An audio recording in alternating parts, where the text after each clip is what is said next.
Assalamualaikum warahmatullahi wabarakatuh. Selamat pagi menjelang siang semuanya teman-teman. Apa kabarnya? Semoga dalam kondisi sehat walafiat semuanya teman-teman ya. Sorry. Untuk kali ini kita akan melanjutkan untuk pertemuan ke-11 itu yang mengenai apa untuk mata kuliah strategic management atau manajemen strategis. Untuk pembahasan mengenai strategi pertumbuhan dan juga pengembangan bisnis. Jadi kita akan bahas mengenai lebih detail mengenai apa sih definisi dari akuisisi, kemudian tujuan daripada strategi akuisisi, kemudian restrukturisasi itu apa gitu kan ya. Strategi akuisisi dan restrukturisasi, kemudian strategi pengembangan pasar, alasan kenapa perusahaan itu harus mengembangkan pasar, tujuan dan sasaran pengembangan pasar itu apa saja, perumusan strategi pengembangan pasar, formulasi strategi global, keuntungan atau kerugian dari operasi internasional. Jadi kalau misalnya perusahaan itu going internasional atau going global, apa sih keuntungannya maupun juga kerugiannya gitu kan ya. Kemudian juga dua tipe tekanan persaingan yang dihadapi oleh pasar global, dan juga 4 jenis strategi untuk bersaing di pasar global. Dan juga saya akan menambahkan beberapa poin-poin yang terkait mengenai kerjasama untuk dalam dunia global, terutama di ruang lingkup ASEAN gitu ya. Jadi ada 5 poin kesepakatan antara anggota-anggota ASEAN yang akan saya jelaskan lebih detail nanti. Kemudian juga bagaimana apa sih biaya apa saja yang harus dikeluarkan, yang harus kita persiapkan supaya perusahaan kita bisa going global gitu kan ya.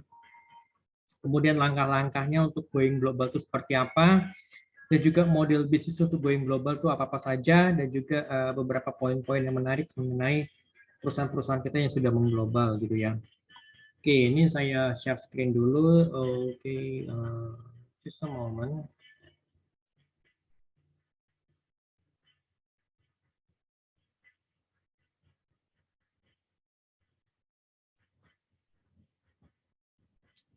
Oke, di layar teman-teman sudah terlihat ya. Oke, kita pertama 11 mengenai strategi pertumbuhan dan juga pengembangan pasar. Oke, tadi sudah dijelaskan detail-detailnya. Oke, kita langsung aja. Apa sih akuisisi itu? Apa sih yang dimaksud dengan akuisisi gitu kan? Jadi akuisisi itu merupakan transaksi di mana jadi sebuah perusahaan itu membeli pengendalian atau 100% kepemilikan perusahaan lain, ya supaya apa? Supaya perusahaan yang membeli ini dapat lebih efektif menggunakan kompetensi intinya dengan menjadikan perusahaan yang dibeli itu sebagai perusahaan yang akan mendukung portofolio bisnisnya gitu ya. Jadi bisa jadi 100% saham kepemilikannya itu diambil alih oleh perusahaan yang membeli gitu loh. Nah, ini pasti akan ada pasti nanti akan ada perubahan-perubahan yang signifikan gitu kan ya di sini. Nah, jadi apa sih tujuan daripada strategi akuisisi ini? Ya pasti yang pertama itu adalah untuk menciptakan pengoperasian perusahaan yang lebih efisien. Jadi dari kedua perusahaan yang digabungkan itu kan jadi supaya apa? Supaya bisa lebih efisien dua perusahaan ini yang dalam bidang yang sama digabungkan gitu ya. Kemudian juga yang kedua untuk memperluas cakupan geografis perusahaan gitu kan ya. Ya mungkin yang satu ada di wilayah Indonesia Timur atau di wilayah Indonesia Barat atau bahkan di berbeda negara juga bahkan itu bisa dimungkinkan. Lalu yang ketiga memperluas cakupan bisnis perusahaan ke dalam kategori produk yang baru. Ya kan jadi karena kita ingin memperluas pasar gitu kan, makanya kita mengakuisisi perusahaan lain, lalu kemudian mendapatkan secara cepat akses kepada teknologi yang baru dan juga peningkatan kapabilitas bersaing gitu kan ya. Lalu yang kelima, melakukan investasi pada industri yang baru gitu kan ya. Karena jadi karena di perusahaan yang kita akuisisi itu mempunyai berada di industri yang baru, kemudian perusahaan yang pembelinya ini yang memiliki modal yang lebih kuat, dia berinvestasi di industri yang baru ini gitu loh. Oke, kemudian terkait dengan akuisisi pasti akan terjadinya restrukturisasi. Ya, restrukturisasi apa sih maksud dengan restrukturisasi ini? Jadi restrukturisasi ini adalah merupakan perubahan dalam tim unit manajemen, jadi dalam apa di bagian pihak manajemen gitu ya, pada bahkan juga pada level direksi gitu, karena perubahan strategi perusahaan yang pasti akan berimbas kepada strategi marketingnya, atau juga mungkin masuk ke teknologi baru dalam perusahaan dengan tujuan apa, untuk memperbaiki dan juga memaksimalkan kinerja perusahaan gitu ya. Kemudian juga untuk strategi akuisisi dan restrukturisasi, apa aja tuh apa sih menjadi strategi akuisisi dan juga restrukturisasi? Jadi yang jelas yang pertama adalah perbedaan terletak pada bagaimana cara kita meningkatkan keunggulan bersaing gitu kan ya. Lalu yang kedua, strategi akuisisi ini menekankan pada upaya untuk mendapatkan suatu perusahaan yang mampu meningkatkan nilai atau value dari perusahaan tersebut gitu loh. Lalu yang ketiga, strategi restrukturisasi itu menekankan pada perubahan perusahaan pada sekumpulan bisnisnya dan juga struktur keuangannya. Jadi strategi restrukturisasi pasti akan menekankan pada, ya pastinya akan menekankan pada struktur keuangannya, kemudian juga bisnis unitnya itu yang akan berubah gitu loh. Oke, kemudian kita lihat juga pada strategi pengembangan pasar. Apa sih yang dimaksud dengan strategi pengembangan pasar ini?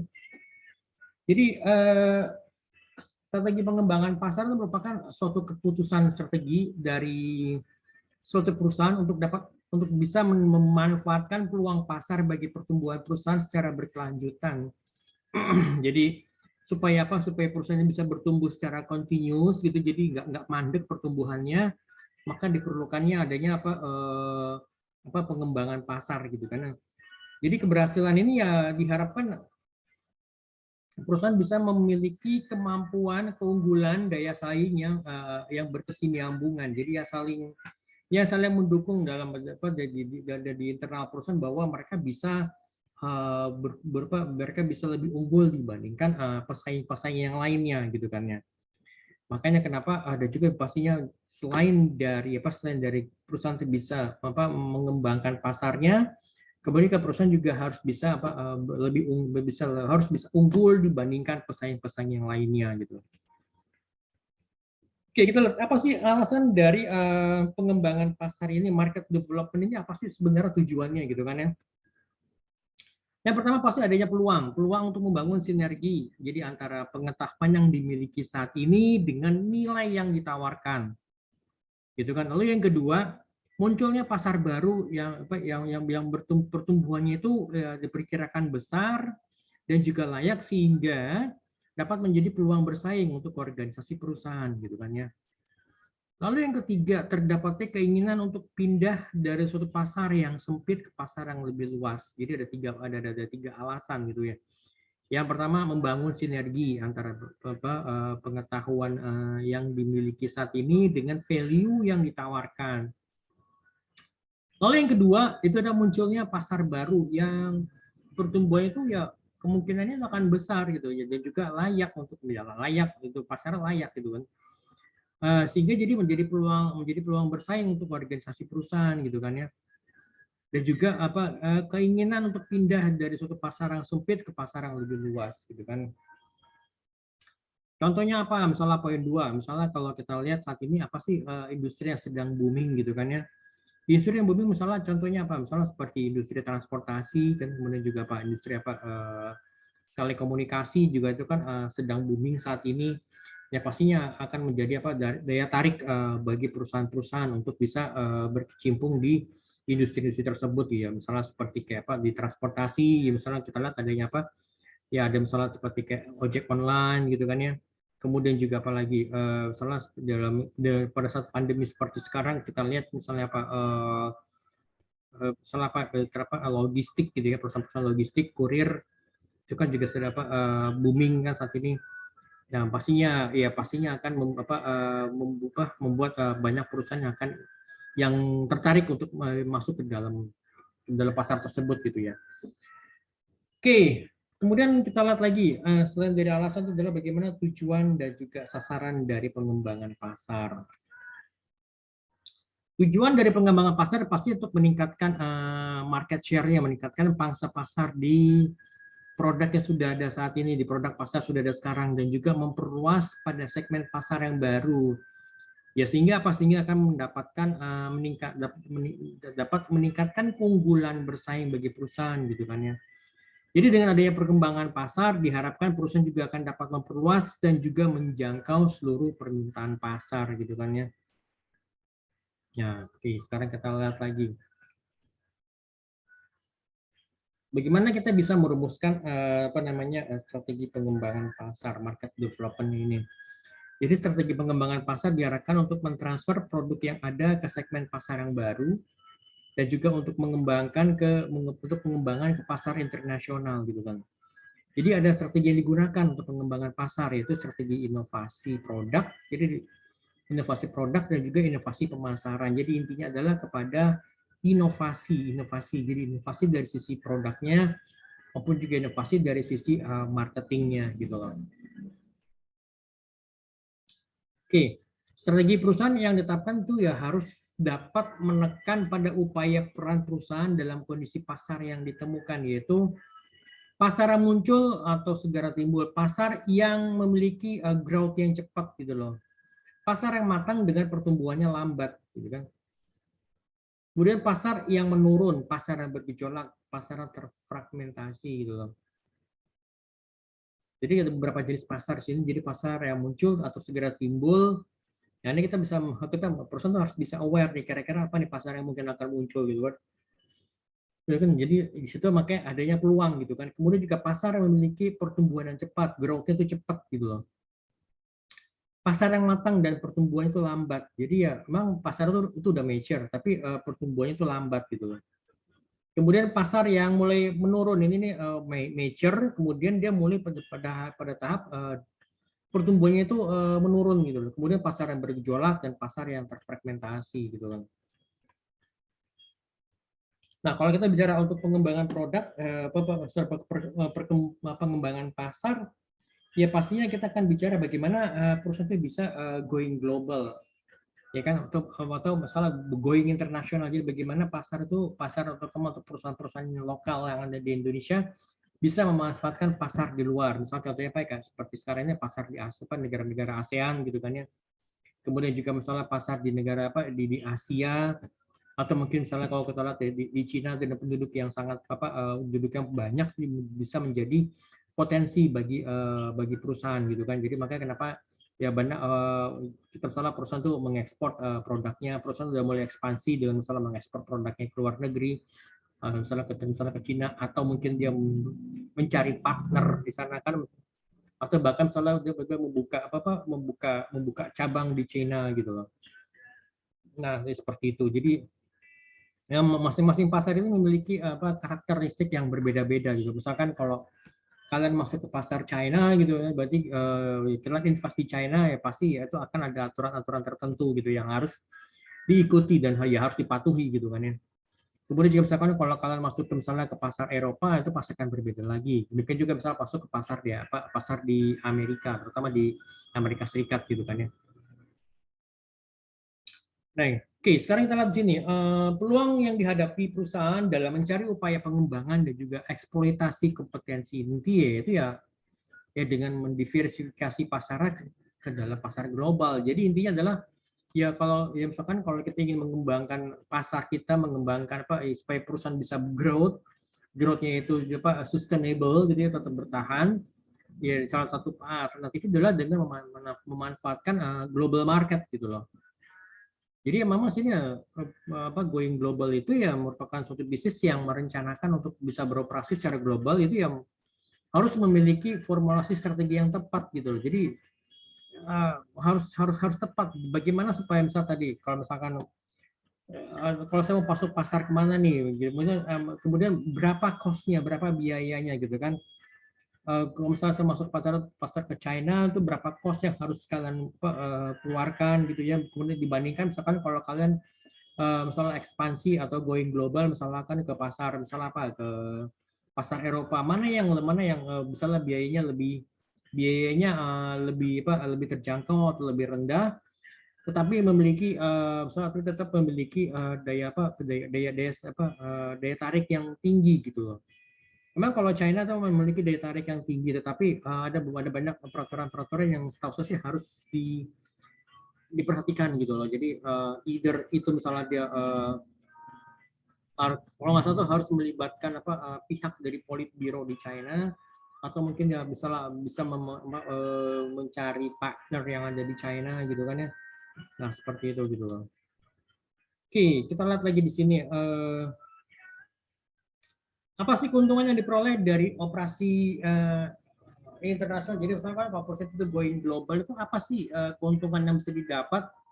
Ya pasti perusahaan akan mendapatkan pelanggan baru dari produk aja, akan menjadi ya akan meningkat, bertambah produknya, pelanggannya, customernya. Ya otomatis pasti pasarnya diharapkan ya bisa bertumbuh juga gitu kan. Kemudian juga yang kedua ya dengan keuntungannya itu adalah ya perusahaan tuh dapat pasar ini dapat menyerap kelebihan kapasitas produknya, over capacity dari perusahaan itu bisa diserap di pasar yang baru ini, dan juga dapat mengurangi biaya per unit dan akan misalnya terjadi penyebaran risiko ekonomi ke sejumlah pasar yang banyak dan luas. Jadi kita tidak bergantung pada pasar tertentu saja. Jadi kita memiliki beberapa alternatif pasar. Jadi just in case misalkan kalau di China lagi lagi krisis gitu ya, ya kita masih ada pasar misalnya di mana, di pasar di negara-negara ASEAN, atau mungkin pasar di Eropa, atau bahkan pasar di Amerika. Tapi kalau misalnya udah krisis global gitu ya, ya semua negara akan terdampak, itu udah begitu berbeda hal gitu kan. Jadi paling tidak kita masih ada beberapa pasar yang bisa kita andalkan di sini gitu kan. Kalau misalkannya tadi misalnya China drop pasarnya, kemudian Eropa juga mulai drop, paling Amerika drop, paling tidak ada pasar misalnya pasar negara-negara ASEAN gitu kan ya. Gitu. Oke, next yang ketiga, jadi memungkinkan perusahaan untuk membangun fasilitas produksi dengan biaya yang rendah. Ya, pastinya memang biaya produksinya akan rendah, kemudian juga ongkosnya atau biaya transportasinya akan rendah, tapi memang di awalnya itu membutuhkan investasi yang tidak sedikit gitu loh, ya kan. Misalkan kayak contohnya seperti kayak di industri otomotif tuh, misalnya brand Wuling. Wuling itu kan benar-benar kan saudara, merek mobil dari China yang memang memang bagus gitu loh, dan juga produknya bagus, inovatif gitu, dan juga memang harganya kan juga bisa dikatakan bersaing lah dibandingkan brand-brand lainnya gitu loh. Dan bagaimana Wuling pada saat itu di awal-awal itu, Wuling itu memang benar-benar dia membangun infrastrukturnya terlebih dahulu, membangun pabriknya dulu di sini, kemudian juga kan membangun jaringan jaringan showroomnya gitu kan. Kemudian daripada itu juga dia membangun jaringan showroom, membangun after sales service-nya di seluruh wilayah Indonesia gitu loh. Sebelum dia menjual produknya gitu kan. Jadi pada saat infrastruktur semuanya ready gitu kan, baru dia jualan produk gitu. Jadi sehingga dia bisa mulai mendapatkan pasar di Indonesia gitu kan, untuk brand Wuling ini gitu. Oke. Oke, kemudian juga misalkan kayak case tadi yang Wuling, jadi memang kan ya dia bisa mendapatkan sumber bahan baku yang murah, walaupun misalnya beberapa produk beberapa parts yang mungkin masih tetap diimpor misalnya dari China atau dari negara lain, tapi paling tidak dia bisa menekan biayanya gitu loh. Karena apa? Karena ya dia mau masalah jadi pabriknya sudah ada di sini gitu kan, pabrik sudah di Indonesia, kemudian juga tenaga kerja juga diambil dari negara kita gitu kan ya. Nah kemudian juga kan berarti pasarnya juga berarti bisa menguasai pasar, atau mulai mengganggu brand-brand lainnya, bahkan juga dari produk-produk Wuling ini mungkin juga bisa diekspor ke beberapa negara-negara lain gitu kan ya. Gitu. Jadi dengan ada sebenarnya dengan going global atau doing business in other countries itu ya diupayakan ya kita bisa mengurangi tarif biaya masuk. Jadi misalnya kan ada tarifnya, ada tarif, ada biaya importnya, ada pajak importnya gitu kan ya. Kemudian juga ada pajak yang rendah, dan juga terdapat pemecahan masalah politik yang apa ya yang menguntungkan itu kan. Jadi kan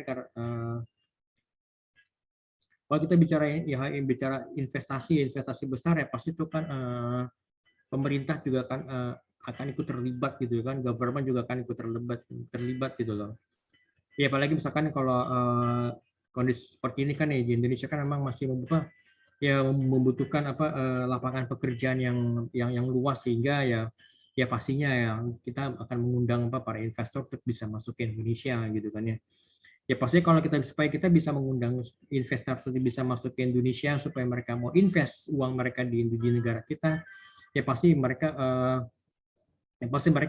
ya tertarik dengan beberapa hal mungkin dari misalnya relasi katakanlah dari pengurangan apa ya pengurangan biaya tarif atau mungkin apa mungkin dari pajak yang rendah gitu ya, atau mungkin juga misalnya apa ada insentif yang lainnya gitu yang sifatnya ya akan menguntungkan perusahaan investor dan juga pasti negara kita gitu, jadi keuntungan bagi kedua belah pihak gitu kan.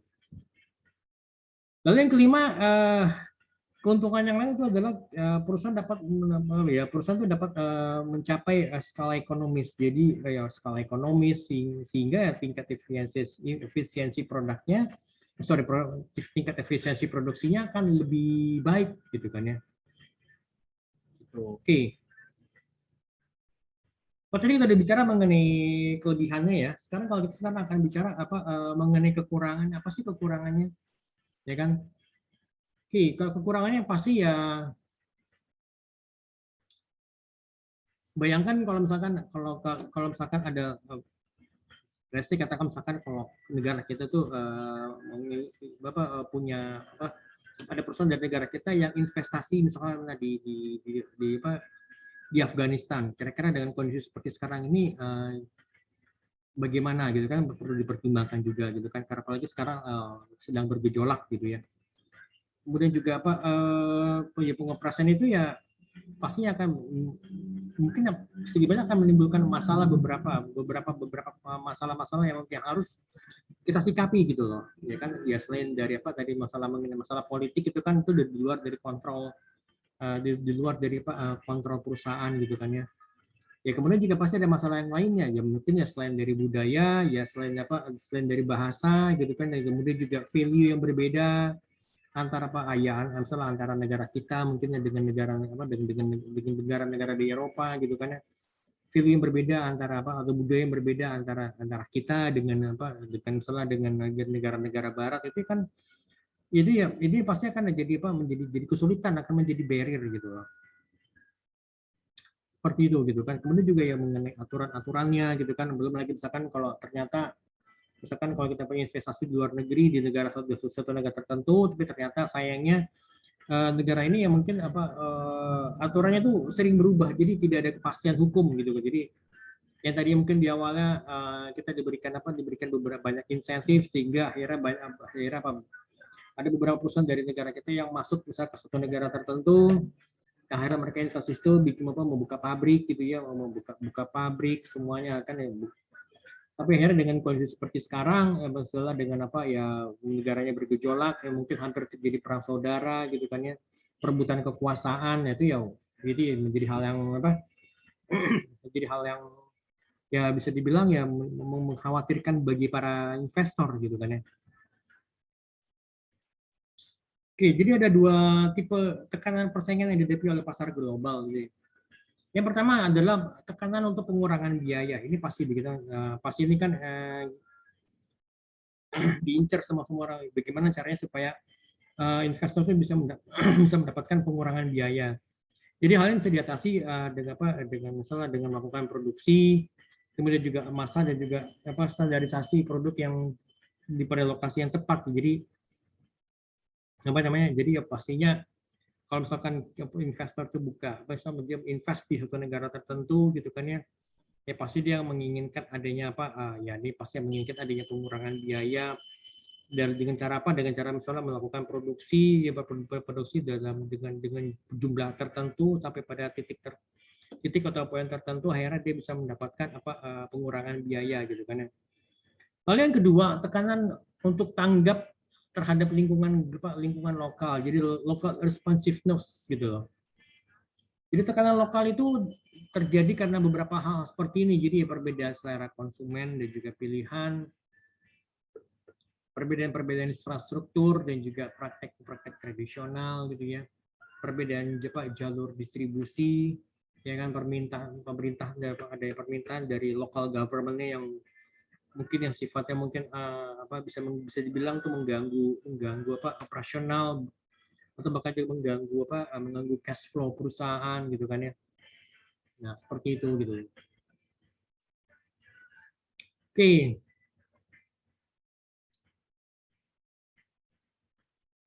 Oke, di sini ada 4 jenis strategi untuk supaya perusahaan itu bisa bersaing di pasar global.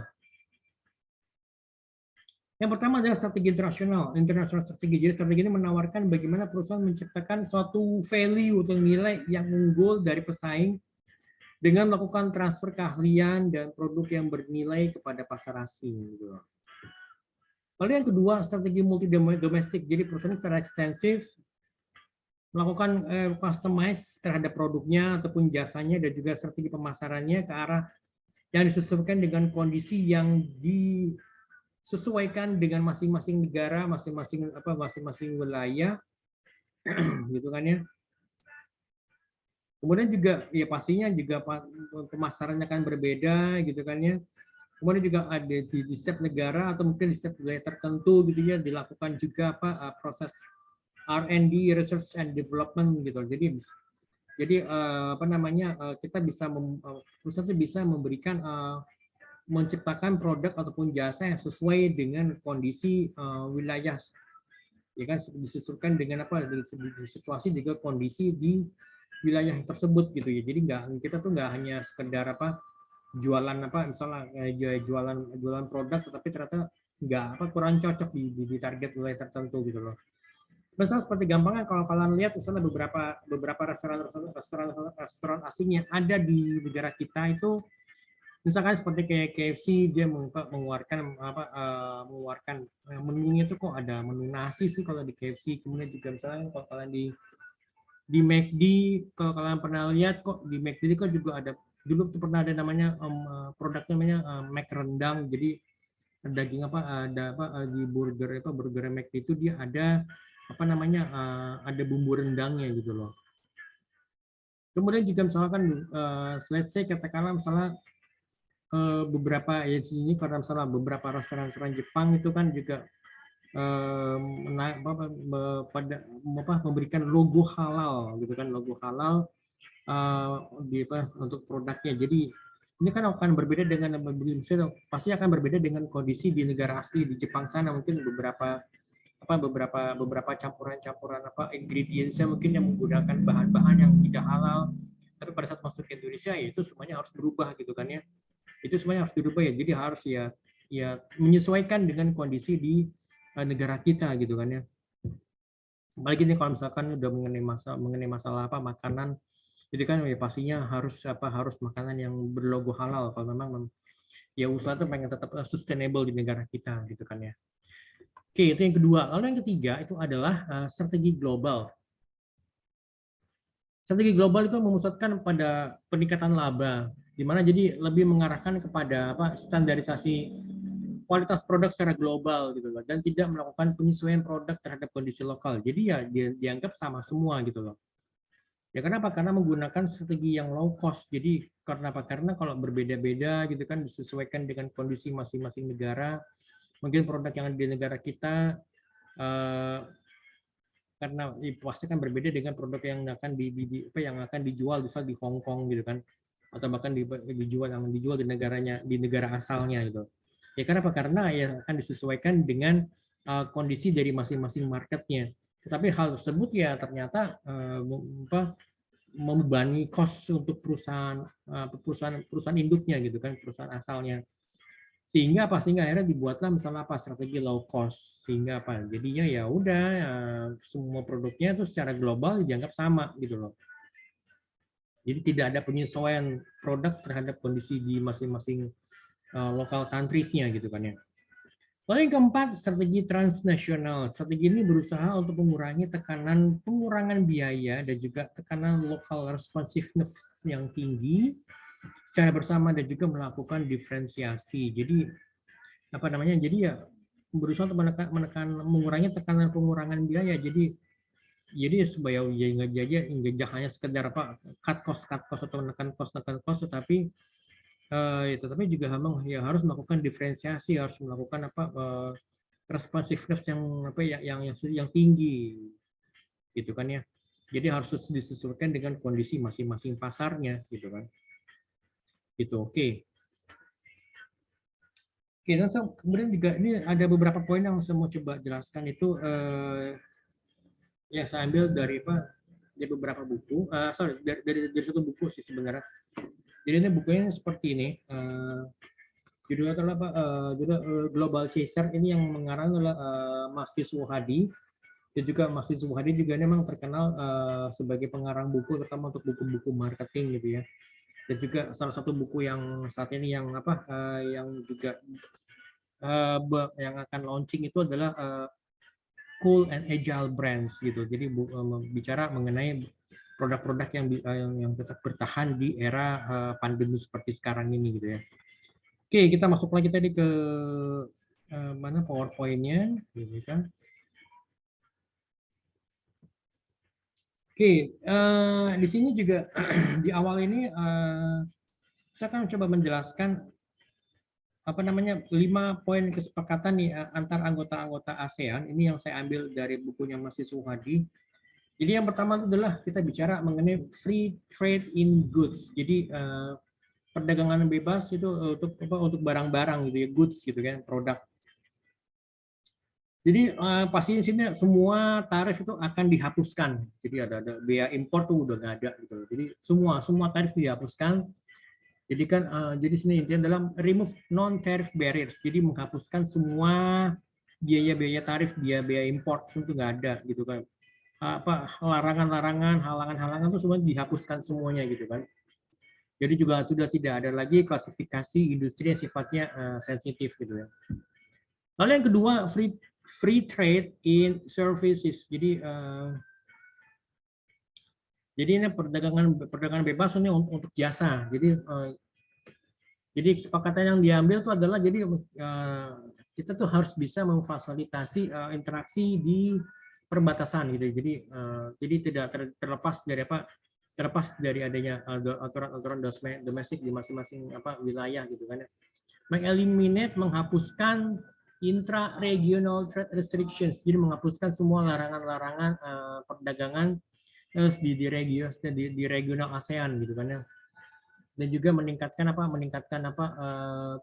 kebebasan perdagangan bebas itu dalam hal jasa, terutama dalam hal di jasa untuk sektor jasa keuangan, transport gitu kan ya, transportasi, turis, dan juga telekomunikasi, dan juga professional business service. Jadi jasa bisnis profesional gitu kan.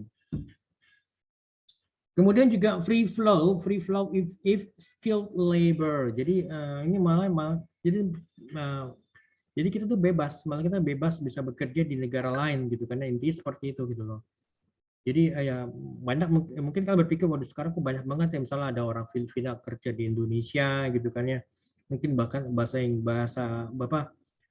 Indonesianya masih terpatah-patah, bahkan juga banyak yang di antara mereka mungkin bahasa Inggrisnya mungkin agak kurang jelas, bahkan mungkin lebih baik mungkin lebih pinter bahasa Inggrisnya teman-teman semua gitu kan ya. Jadi ngomong Indonesianya nggak bisa, bahasa Inggris juga terbata-bata, hanya bisa misalnya mereka ngomong bahasa Tagalog gitu kan. Ya agak susah gitu jadi akhirnya kan.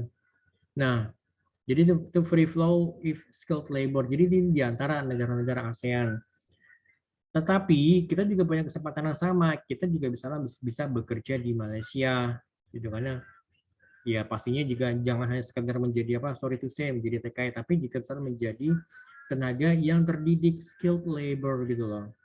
Misalnya programmer gitu kan ya, atau mungkin misalnya jadi ngajar, jadi dosen di luar negeri, di Malaysia atau di Filipina, gitu kan. Kemudian juga misalnya tenaga nurse tenaga perawat atau mungkin ya kan tenaga perawat yang dikirim ke luar negeri misalnya Misalnya kemana ke Malaysia, kayak Filipina, bahkan sampai ke Jepang gitu kan ya. Free flow of investment, jadi investasinya itu bisa langsung bebas gitu kan. Jadi semua industri itu semua terbuka untuk para ASEAN, untuk investor ASEAN tanpa adanya batasan untuk ya pasti tetap ada adanya batasan terhadap beberapa industri-industri yang sifatnya sensitif gitu ya. Ya pastinya ini tentunya harus didukung oleh pemerintah dari masing-masing negara, dan juga aturan-aturan itu ya jangan sampai aturan itu muncul kok berubah-berubah gitu. Jadi pasti juga investor membutuhkan adanya kepastian hukum gitu loh. Oke, kemudian free flow of capital. Tadi udah bicara mengenai investasi, sekarang bicara mengenai kapitalnya gitu, uangnya, duitnya gitu. Jadi yang kalau sini pasti ya kita harus saling menguatkan menguatkan pasar uang ya, pasar uang domestik melalui jadi aksesnya yang lebih baik gitu kan, akses lebih baik, dan juga meningkatnya likuiditas pasar gitu loh. Kemudian juga kita juga bisa menghubungkan pasar uang yang sifatnya individu di negara-negara sama negara-negara ASEAN dalam satu platform yang sama gitu kan ya. Jadi dia ada 5 poin kesepakatan. Jadi free trade in goods, kemudian free trade in services, free flow of skilled labor, free flow of investment, dan free flow of capital gitu. Jadi ada 5 kesepakatannya gitu kan ya. Oke, sekarang kita lihat bagaimana sih caranya supaya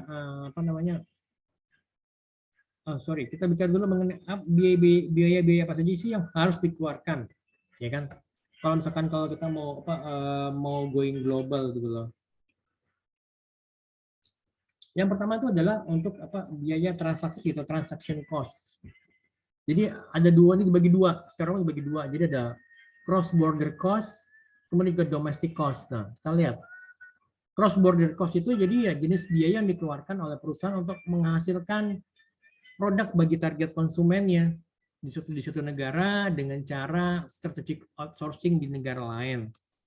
Jadi sebagai contoh misalnya penjualan dan pemasaran Apple di Indonesia. Itu sebenarnya pabriknya tuh nggak di Indonesia, tapi proses pabrikasinya itu dilakukan di beberapa negara lain, misalnya di Eropa tuh di Jerman, Italia, kemudian kalau di Asia itu ada di Jepang dan juga China gitu loh. Nanti tinggal dilihat kira-kira yang paling dekat itu pabriknya dari mana untuk bisa ke Indonesia gitu kan. Ternyata dari China, berarti kan China akan mengekspor Apple ke Indonesia gitu, atau kita akan mengimpor Apple tuh dari negara China gitu kan ya. Yang pertama, yang kedua adalah domestic cost. Domestic cost itu jadi biaya yang dikeluarkan oleh perusahaan untuk membangun pabrik, ya, bangun dari awal nih, bangun pabrik, bangun sistem distribusinya, kemudian mencari supplier lokal, dan juga beberapa poin-poin lainnya, beberapa hal-hal lain yang termasuk misalnya untuk kalau saya mau promosi ini, saya gandeng siapa, kalau saya mau kalau misalkan kalau saya mau mau misalnya promosi, mau mencari karyawan, berarti itu harus dari lokal gitu kan. Contohnya misalkan seperti kayak perusahaan minyak Shell ini kan dari Belanda ini kan. Jadi dia tuh buka SPBU di Indonesia kan, yang warnanya kuning. Jadi Shell ini yang dari Belanda ini, jadi dia membangun sektor dari hulu dan ke hilir untuk bisa menargetkan pasar migas dalam negeri gitu loh.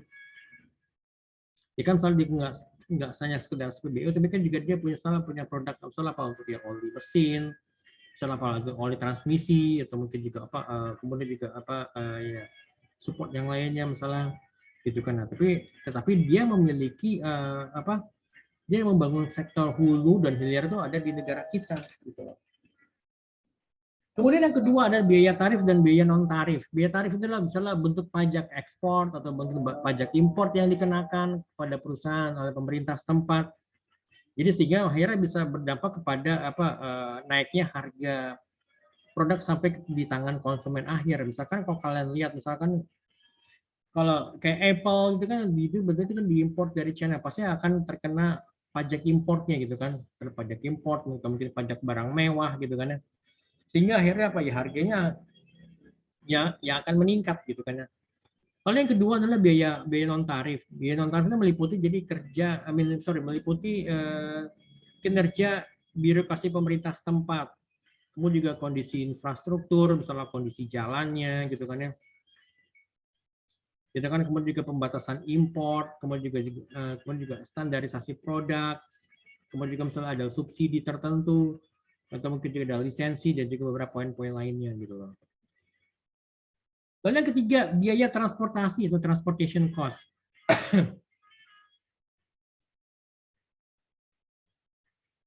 Transportation cost ini memberikan kepastian dalam pengiriman barang ataupun layanan kepada konsumen.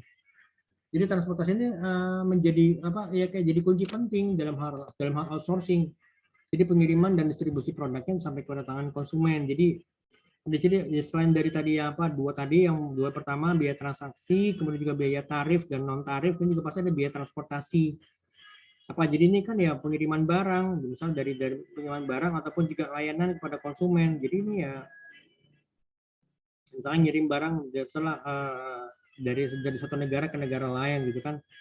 Jadi ini sebenarnya apa? Biaya transportasi menjadi elemen yang penting gitu loh bagi bisnis internasional. Jadi biaya transportasi ini pasti akan mahal apabila perusahaan mengambil langkah outsourcing dari beragam negara. Misalkan kalau tadi yang seperti saya jelaskan, salah kayak Apple dia ngambil produk kan, misalnya ngambilnya dari mana? Misalnya selain dari China mungkin dari Jepang gitu kan. Karena misalnya ada beberapa produk mungkin yang tidak diproduksi di China, tapi misalnya diproduksi di Jepang. Jadi kalau misalnya ada permintaan dari negara kita, berarti dari kita mengimpor produk ini dari Jepang gitu kan ya. Itu. Nah, seperti itu. Jadi akhirnya ya pastinya ya harganya akan lebih mahal gitu. Harganya akan semakin lebih tinggi lagi gitu kan. Pada saat produknya itu sampai ke tangan konsumen gitu loh. Lalu yang keempat, biaya waktu, time cost. Jadi ini sebenarnya kayak ada jokes ini, sorry, ini salah nulis, ini ada jokes atau bercandaan jadi di kalangan para investor apa pebisnis internasional yang mengatakan bahwa time is money and international business takes time gitu kan. Ya pastinya kalau ya namanya kan kalau bisnis internasional kan membutuhkan waktu. Jadi jokes ini menyiratkan kesan bahwa mengelola ekspansi bisnis di luar negeri itu pasti memakan waktu yang tidak singkat. Jadi seperti karena yang nggak bisa instan gitu kan. Jadi biaya yang dikeluarkan ya tidak sedikit nilainya, dan juga ya pastinya ada sejumlah hambatan atau barrier yang memungkinkan biaya waktunya melonjak, sehingga ya biaya operasionalnya pasti akan ikut-ikutan naik gitu kan ya. Sebagai contoh misalnya ekspansi perusahaan-perusahaan dari negara-negara maju, misalnya dari negara-negara barat, mereka ekspansi ke pasar ke negara-negara berkembang, ya misalnya kayak di ASEAN seperti di negara kita gitu kan. Jadi ini bagi para pebisnis internasional, hal ini merupakan tantangan, jadi kayak challenge gitu loh. Challenge dalam artian apa? Karena ya misalnya apa? Karena contohnya misalnya kayak buruknya kondisi infrastruktur di negara kita, misalnya apa ya? Suatu saya misalnya ya jalannya banyak jalan tuh banyak jalannya banyak yang berlobang, atau mungkin jalannya banyak yang rusak, kemudian juga ya banjir, mungkin juga kemudian juga banyak beberapa yang lain, faktor-faktor lainnya gitu. Nah, jadi apa? Jadinya akhirnya apa yang infrastrukturnya bermasalah, kemudian juga kinerja birokrasinya yang lambat gitu kan ya. Ya sorry to say, misalkan kalau dari satu meja ke meja yang lain tuh ya butuh mungkin butuh ada pelicinnya seperti itu gitu kan. Kemudian juga misalnya untuk mengurus biaya perizinan, mungkin kalau di negara lain mungkin paling lama mungkin sehari, tapi kalau mungkin mengurus perizinan di negara kita mungkin bisa butuh waktu berbulan-bulan gitu kan ya. Jadi akhirnya apa? Jadi akhirnya ya bioprofesional akan semakin membengkak gitu kan. Seperti itu gitu kan. Oke, next. Bagaimana kalau kita bisa melangkah going global? Apa yang harus dilakukan? Sorry, saya minum dulu sebentar.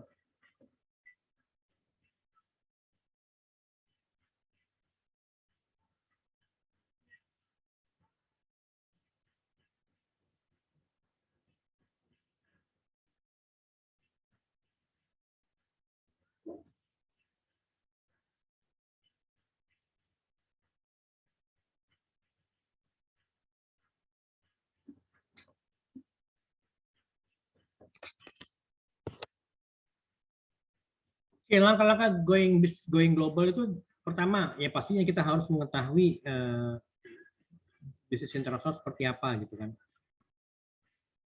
Gitu kan. Jadi orang-orang yang ditugaskan tuh ya maka dasarnya jadi ya harus bisa memetakan kapasitas bisnis orang-orang yang akan ditugaskan tuh siapa-siapa saja, kemudian juga value perusahaan bagaimana dan juga potensi bisnis yang akan dikejar itu seperti apa gitu. Apakah worth it gitu kan?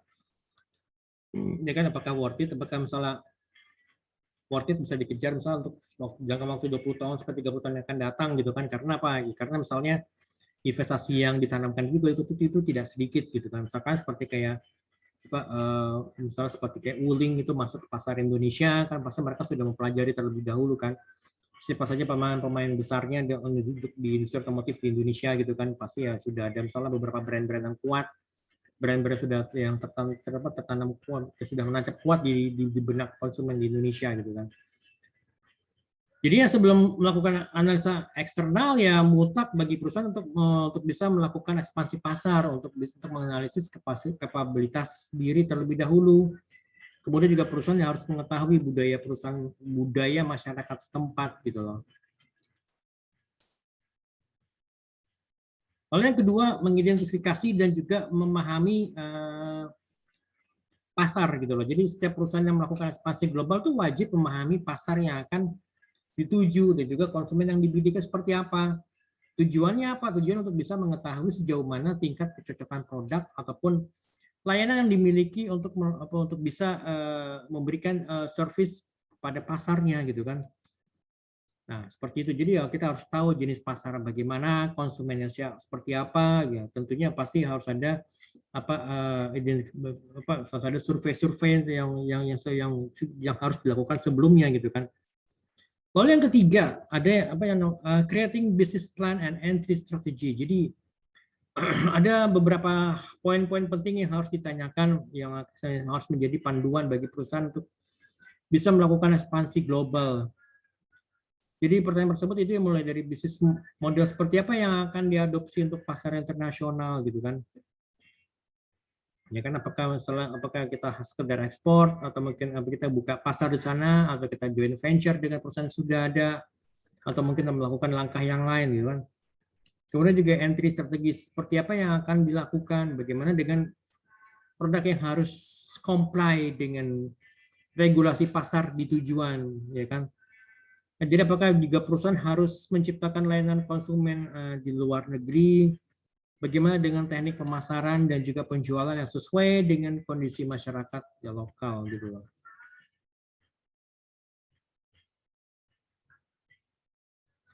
Oke, yang keempat itu adalah finding and evaluating the people. Jadi salah satu kemampuan yang harus dimiliki oleh perusahaan adalah mencari global talents yang dibutuhkan oleh perusahaan gitu kan. Keterampilan dasar yang harus dimiliki ya apa ya pasti ada great sales skill, jadi memiliki skill penjualan yang baik gitu ya, ketertarikan terhadap pasar global, kemampuan bahasa, kemudian kesadaran lintas budaya ya karena misalkan kita masuk ke pasaran berbeda ya pasti ya kita harus memiliki kemampuan untuk supaya kita bisa menerima budaya lokal, menerima budaya setempat gitu kan yang kita tidak bisa itu tidak bisa kita pungkiri gitu. Itu juga kemampuan bahasa gitu kan.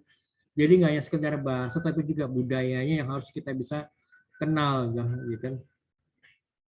Keterampilan berkomunikasi ya pastinya ya nggak hanya sekedar tahu bahasa asing misal bahasa Inggris tetapi juga harus mengerti budaya dan juga bagaimana cara berkomunikasi dengan lokal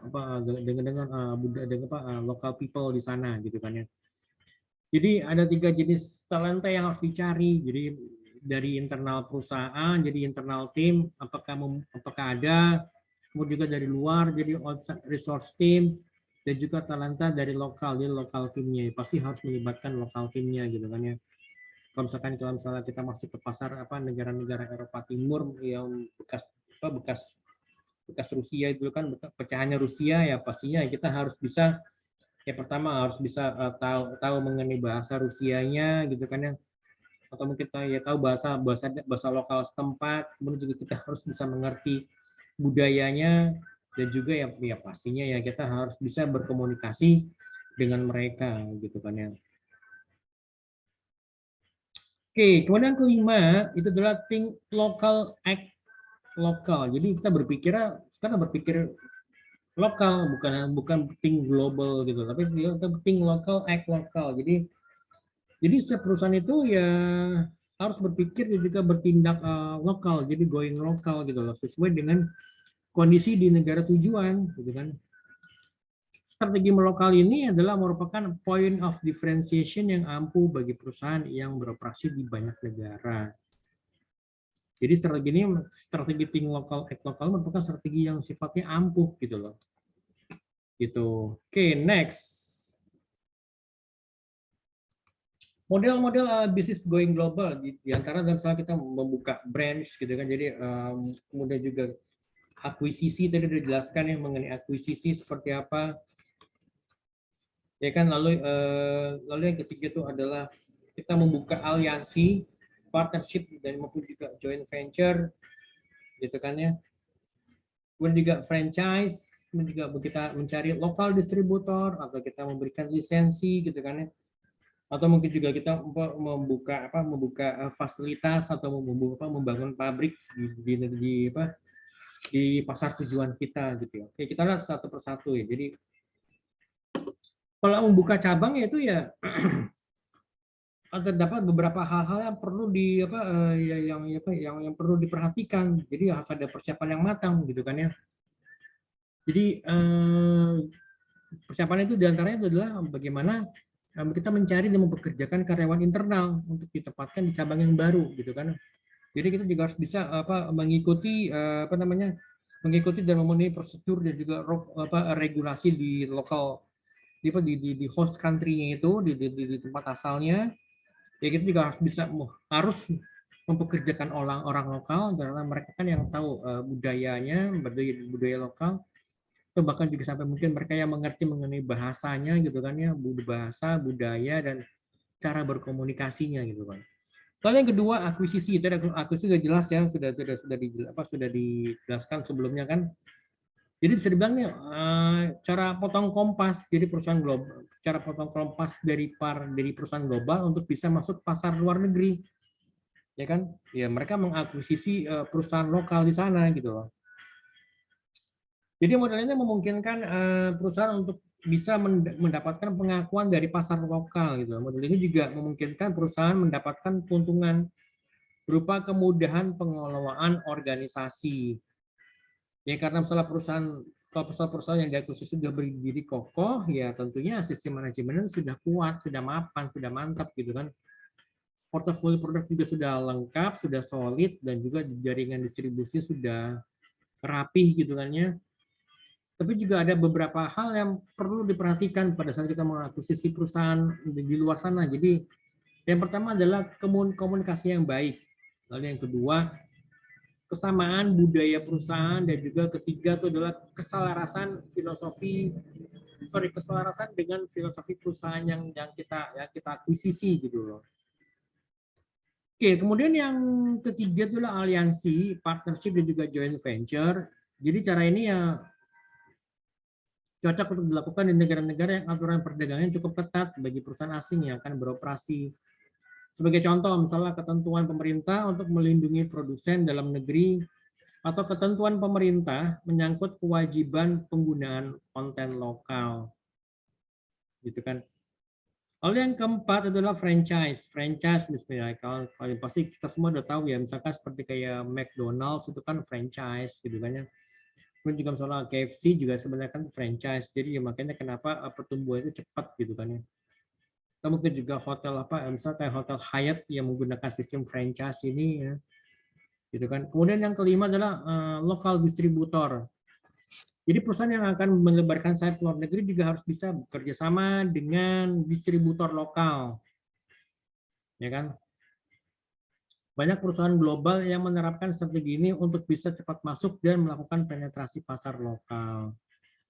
Jadi tak kalah penjualan produknya semakin besar, jadi kalau misalnya penjualan produk semakin besar dan juga posisi di pasar sudah cukup kokoh, sudah kuat, nah perusahaan asalnya ini itu bisa mengakuisisi kepemilikan distributor lokal tersebut. Jadi misalkan ya dibeli berapa persen sahamnya pelan-pelan, sampai kepada misalnya menjadi pemegang saham mayoritas, bahkan sampai memegang 100% pemilikan saham gitu kan ya.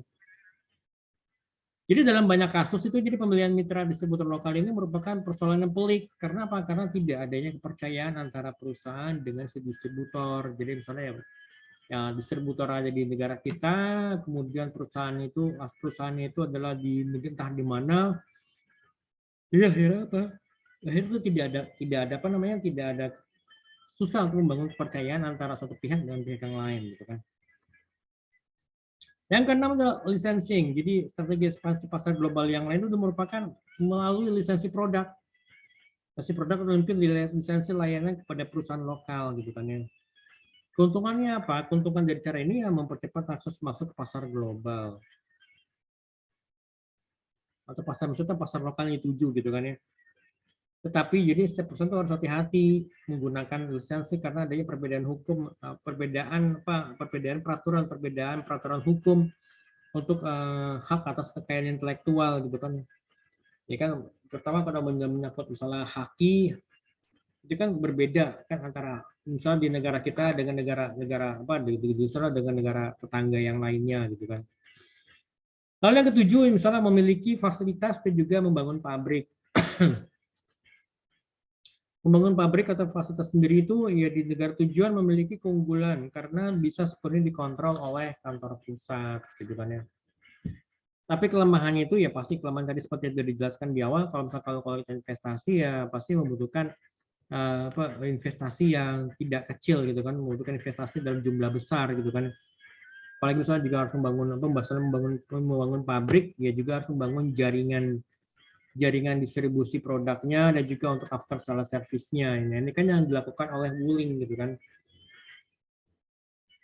Jadi yang supaya mereka mau melakukan hal seperti ini, jadi dibutuhkan adanya komitmen dan juga strategi jangka panjang yang sifatnya solid gitu loh.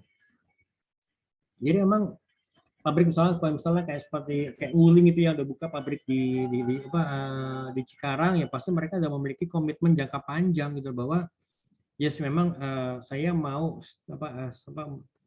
stay di sini untuk jangka waktu yang lama dan juga strategi jangka panjang gitu loh. Jadi artinya apa? Jadi artinya memang dibutuhkan adanya studi kelayakan potensi pasar dan juga perencanaannya itu supaya harus dilakukan benar-benar matang gitu. Jadi nggak hanya sekedar